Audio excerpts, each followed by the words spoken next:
ಈ ಒಂದು ಬಿಡದಿಯ ಯೋಜನೆ ಹಾಗೂ ಮತ್ತೊಂದು ನೈಸ್ ಯೋಜನೆ, ಈ ಎರಡು ಪಿತಾಮಹರು ದೇವೇಗೌಡ ಮತ್ತು ಕುಮಾರಸ್ವಾಮಿ ಅಂತಕ್ಕಂಥದ್ದನ್ನ ಕಾಂಗ್ರೆಸ್ ಪಕ್ಷ ಇವತ್ತು ಪ್ರಶ್ನೆಯನ್ನು ಮಾಡಿ ಒಂದು ದೊಡ್ಡ ಪತ್ರಿಕಾ ಪ್ರಕಟಣೆ ಈ ರಾಜ್ಯದ ಮುಖ್ಯಮಂತ್ರಿಗಳಿಗೆ, ಈ ರಾಜ್ಯದ ಕಾಂಗ್ರೆಸ್ನ ನಾಯಕರುಗಳಿಗೆ ಈ ವೇದಿಕೆ ಮುಖಾಂತರ ಸವಾಲನ್ನು ಹಾಕ್ತಾ ಇದ್ದೇನೆ.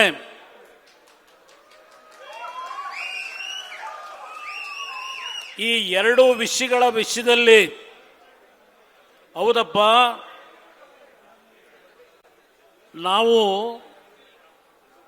ಈ ರಾಜ್ಯದಲ್ಲಿ ಅಧಿಕಾರವನ್ನು ಈ ನಾಡಿನ ಜನತೆ ಕೊಟ್ಟಾಗ ದೇವೇಗೌಡರಿಗೆ ಸ್ವತಂತ್ರವಾದ ಅಧಿಕಾರ ಕೊಟ್ಟಿದ್ರು 115 ಸ್ಥಾನಗಳನ್ನು. ನನಗೆ ಸ್ವತಂತ್ರವಾದ ಮಾಡಲಿಕ್ಕೆ ಅವಕಾಶ ದೊರಕಲಿಲ್ಲ. ಯಾವುದೋ ಒಂದು ದೇವರ ಅನುಗ್ರಹ ಮತ್ತು ನನ್ನ ತಾಯಿಯ ಹೆಸರನ್ನ ಏನು ಪ್ರಸ್ತಾಪ ಮಾಡಿದ್ದೀರಿ, ಈ ಸೋನಿಯಾ ಗಾಂಧಿ ಅವರ ಬಗ್ಗೆ ನಾನೇನು ರಿಯಾಕ್ಷನ್ ಕೊಟ್ಟಿದ್ದೇನೆ, ಆ ಹಿನ್ನೆಲೆಯಲ್ಲಿ ನನ್ನ ತಾಯಿಯ ಹೆಸರನ್ನ ಪ್ರಸ್ತಾಪ ಏನು ಮಾಡಿದ್ದೀರಿ, ಈ ರಾಜ್ಯ ಹೇಳ್ತೀನಿ, ನನ್ನ ತಾಯಿ ನನ್ನ ಬದುಕನ್ನ ಯಾವ ರೀತಿ ನೀನು ನಿನ್ನ ಜೀವಿಸ್ಕೋಬೇಕು ಅಂತ ಹೇಳಿ ಚಿಕ್ಕ ಮಕ್ಕಳಿಂದ ಸಾಕಿದ್ದಾರೆ. ಶಿವಕುಮಾರ್ ಅವರೇ,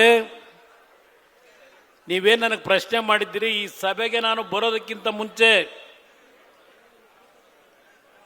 ಒಬ್ಬ ತಾಯಿ ಬರ್ತಾಳೆ, ಅವ್ರ ಜೊತೆ ನನ್ನ ಮಗ ಬರ್ತಾನೆ. ಬೆಳಗ್ಗೆ ನಾನು ಇಲ್ಲಿಗೆ ಬರೋದಕ್ಕಿಂತ ಮುಂಚೆ 100 ಜನಗಳನ್ನು ಭೇಟಿ ಮಾಡಿ ಬಂದಿದ್ದೇನೆ ಈ ಸಭೆಗೆ. ಆ ಒಬ್ಬ ತಾಯಿಯ ಪ್ರಶ್ನೆ, ಅವರು ಕಟ್ಟಿರ್ತಕ್ಕಂಥ ಮನೆ ಸಂಪೂರ್ಣವಾಗಿ ಸುಟ್ಟು ಹೋಗಿದೆ. 40 ಲಕ್ಷ ರೂಪಾಯಿಗಳ ವೆಚ್ಚದ ಮನೆ. ನಾನು ಅಸಿಸ್ಟೆಂಟ್ ಕಮಿಷನರಿಗೆ ಫೋನ್ ಮಾಡಿದ್ರೆ ಅವ್ರು ಹೇಳ್ತಾರೆ, ಸರ್ ನಮಗೇನು ಸಾಧ್ಯ ಇಲ್ಲ